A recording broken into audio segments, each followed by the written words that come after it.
You're scrolling Instagram.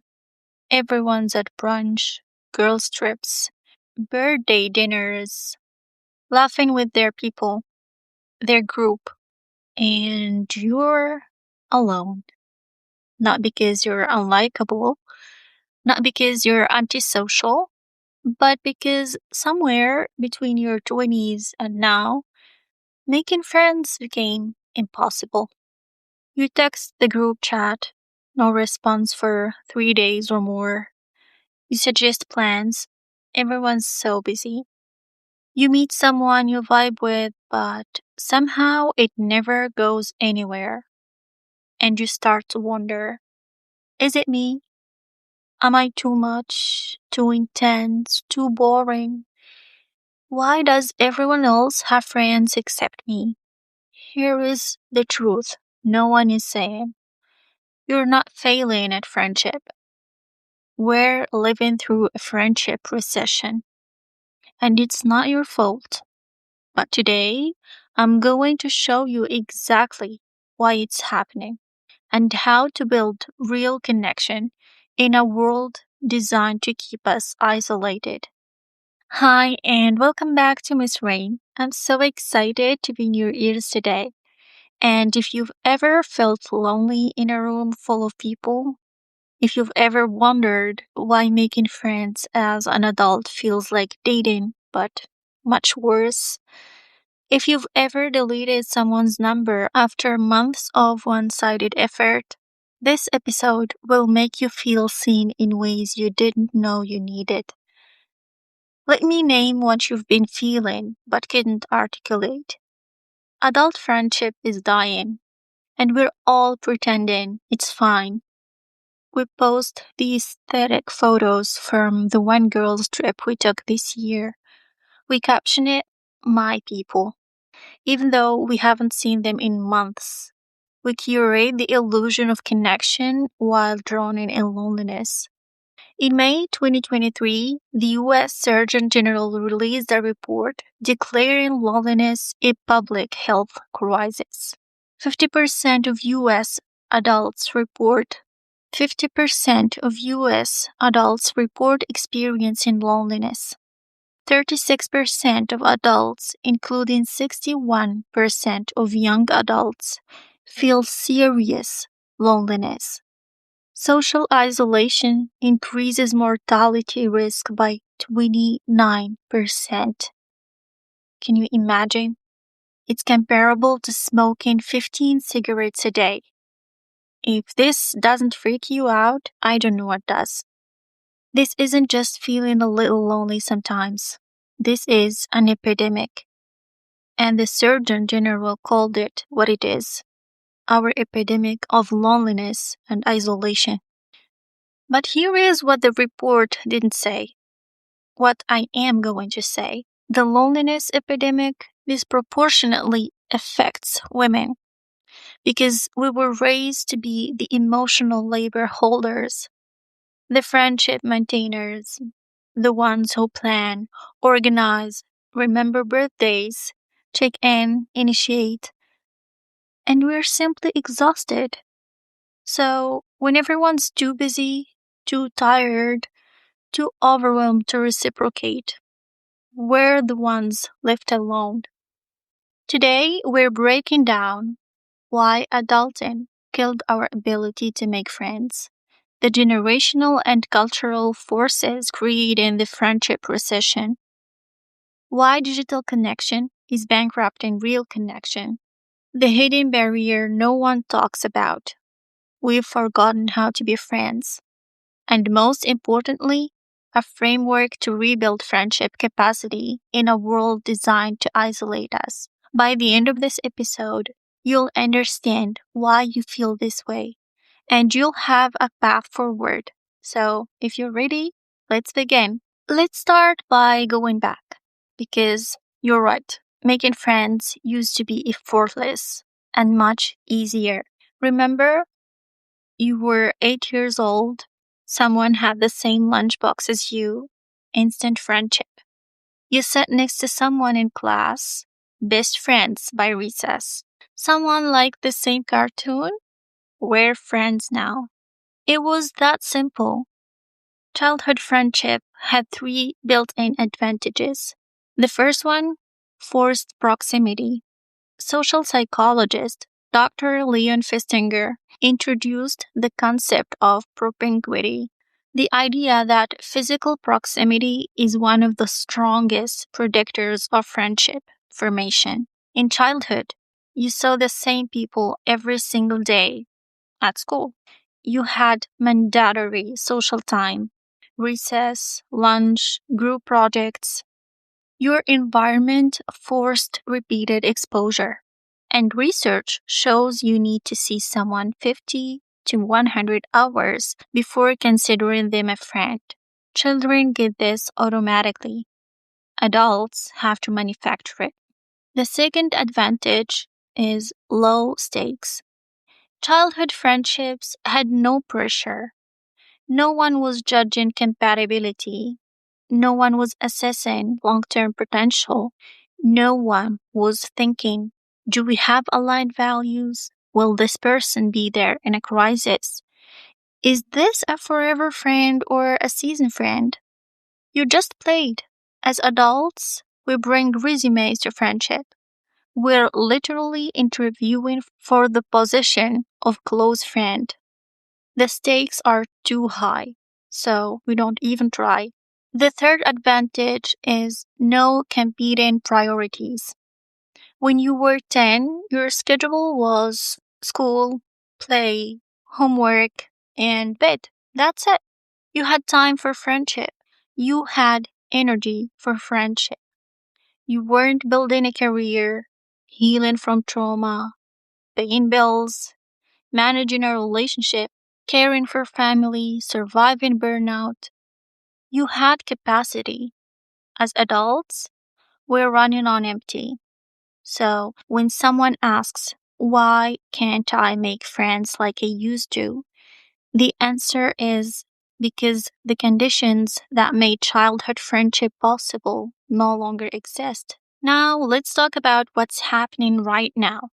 Why this generation, millennials and Gen Z especially, are experiencing a friendship crisis unlike any before.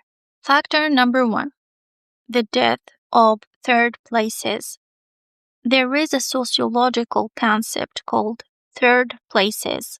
Sociologist Ray Oldenburg defined third places as not home, first place, not work, second place, but communal spaces where social life happens. For example, coffee shops where you're a regular, community centers, religious communities, book clubs, hobby groups, parks, town squares. These spaces are disappearing. You might ask why. Let me give you the answer. Remote work killed office friendships and toxic work environments as well. We don't know our neighbors. Everything is drive-through, delivery, or online. We're atomized into our homes, interacting through screens. And the result? We have no natural place to meet people. And when we do encounter someone, it's transactional. Barista takes your order, you leave. Yoga class, you don't talk to anyone. Gym, everyone has AirPods in. We're surrounded by people, but never connecting. Factor number two, the digital illusion. Let's talk about the elephant in the room, technology. You said it yourself. Technology is making us more introverted. Everyone in their own digital bubble. Some people prefer digital friends because it's easier, not commitment. And here is the uncomfortable truth. Digital connection is starving our brains of what they actually need. Neuroscience research by Dr. Susan Pinker, author of The Village Effect, shows that face-to-face interaction releases oxytocin, the bonding hormone, in ways that digital communication cannot replicate. In-person connection activates mirror neurons, empathy, regulates stress hormones, provides nonverbal cues, 80% of communication, and creates shared physical presence, while digital connection lacks these neurological benefits. It creates illusion of connection without depth. It increases comparison and loneliness, and it gives dopamine hit without oxytocin bond. The problem is we're replacing real friendship with group chats that never turn into plans, Instagram comments instead of phone calls, and lately, Reels exchange, memes instead of vulnerability, reacting to stories instead of asking, how are you really doing? And it's not enough. Even extreme introverts who genuinely need less social interaction still need human contact. We're biologically wired for it. You can't zoom your way out of loneliness. Factor number 3. People change. Yes, and that's okay. It's painful, but your old friends might not fit anymore, and that doesn't make you or them bad people. The reality is people change, priorities shift, paths diverge, values evolve.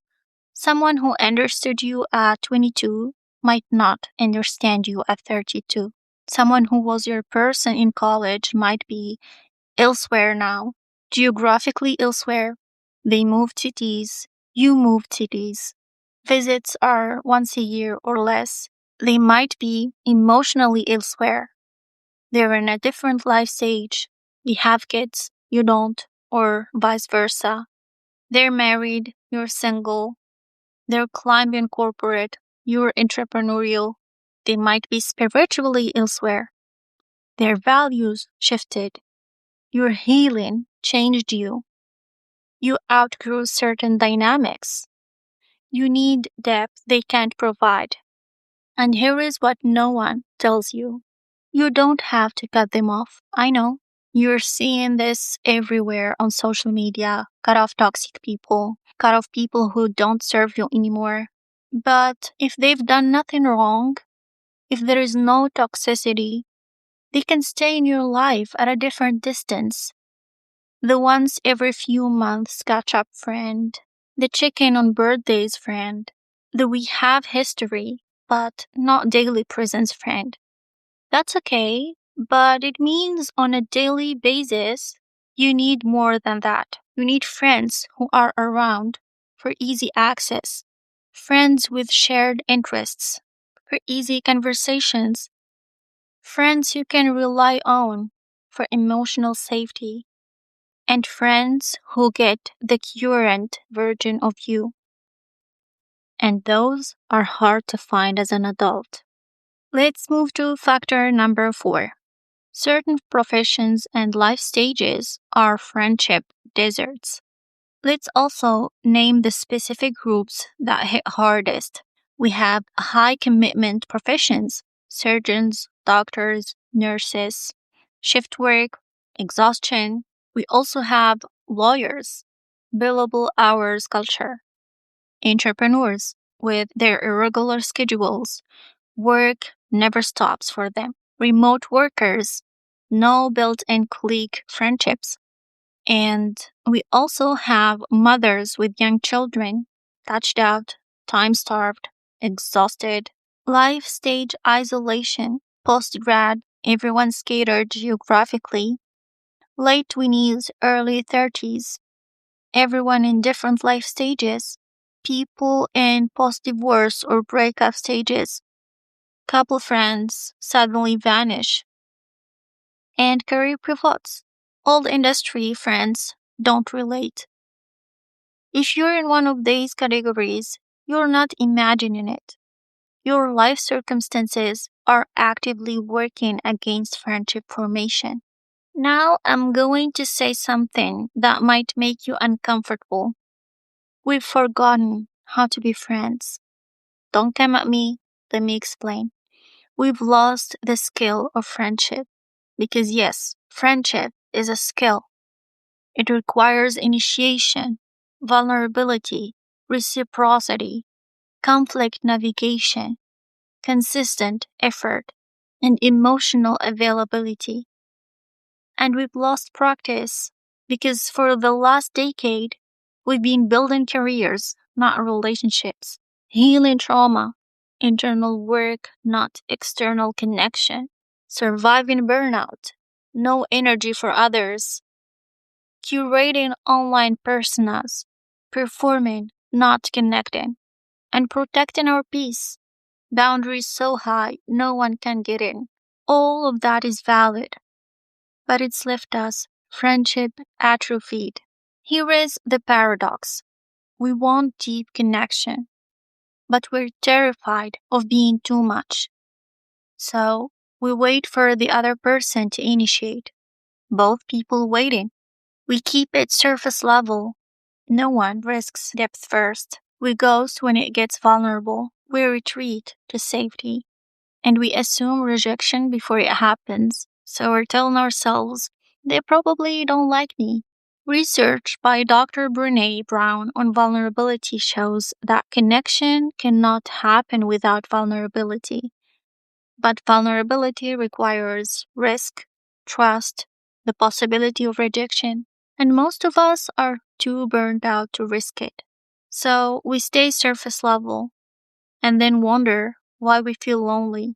We've also turned friendship into a job interview. You meet someone, you assess. Are they ambitious enough? Do they have their life together? Will they be there when I need them? Are they on my level? This is exhausting and it kills spontaneity. Friendship isn't supposed to be a vetting process. It's supposed to be, I like being around you. Let's do that more. But we've made it so calculated that nothing feels organic anymore. Alright, so now that we've named the problem, let's fix it. Here is your framework for rebuilding friendship in the recession. Step number 1. Lower your friendship standards. Hear me out. I don't mean settle for toxic people. I mean stop looking for your soulmate best friend immediately. Start simple. Start with, I enjoy this person's company. That's it. Not, will they be my maid of honor? Can I call them at 3 a.m.? Or, are they my person? Just, I like being around them. Why this works? Because it removes pressure. It allows friendship to develop organically. And it lets you practice the skill of friendship without the weight of finding your people.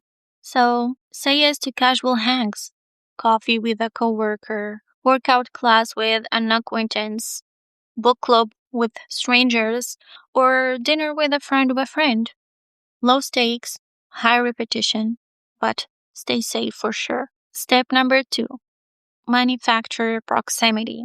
Remember, you need 50 to 100 hours with someone to consider them a friend. You have to create forced proximity as an adult. So, join something recurring. Maybe it's a weekly yoga class, same time, same people, a running club, a volunteer organization, language class, pottery, painting, dance, co-working space. The key is recurring, not one-off events. Repetition builds familiarity, and familiarity builds trust, and trust builds friendship. Okay, so you did all of that. Step number 3, be the initiator, even when it's scary. The hard truth is someone has to go first, and it might as well be you. Research on the liking gap by Dr. Erica Boothby, Cornell University, found after conversations between strangers, people consistently underestimate how much the other person liked them. Let me translate it for you. They liked you more than you think. They want to be friends more than you think, but they're also scared to initiate. So after a good conversation, hey, I really enjoyed talking to you. Wanna grab coffee next week? After a fun hangout, go for, this was great, let's do it again soon. Are you free next Friday? Be specific and propose actual plans. Don't say, we should hang out sometime. It never happens, believe me. Go for, want to come to this exhibit with me on Saturday at 2 p.m.? Yes, it's vulnerable. Yes, they might say no, but staying lonely is scarier than rejection. Step number 4. Practice vulnerability in layers. You don't trauma dump on a first coffee, but you also can't stay surface level forever. Try vulnerability in layers. Let me explain. Layer number 1. In early hangouts.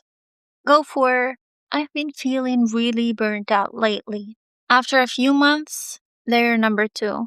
I've been struggling with a specific challenge you have. Do you ever feel that way? And then the deeper friendship forming. Layer number 3. Can I be honest about something I'm going through? The key is share, see if they reciprocate, and go deeper if safe. If they match your vulnerability, safe to go deeper. If they stay surface, keep it light with this person. If they judge or dismiss, this is simply not your person. Not everyone deserves depth, but some people do, and you have to test the waters to find out. Step number 5. Accept different friendship tiers. Stop trying to make every friend a best friend. You need different types of friends. Tier number 1, deep friends. This tier is for emotional intimacy. Call at 3 a.m. friends. Know your trauma, dreams, fears. And then tier number 2, close friends. The ones you go to hang out with regularly. You have genuine connection, share life updates. And then tier number 3, the activity friends with shared hobbies, fun light connection. They might be a yoga buddy, book club friend, or a brunch crew. Last tier, friendly acquaintances. The ones you have pleasant interactions with. No depth required. They might be your coworkers or neighbors, etc. All tiers matter. You don't need 10 deep friends. You need a mix, and that's okay. Step number 6. Maintain old friendships wisely. For those old friends who are geographically or emotionally elsewhere, you don't have to cut them off, but you have to adjust expectations. Keep them at the right distance. Schedule annual or biannual catch-ups, checking on milestones, birthdays, big life events.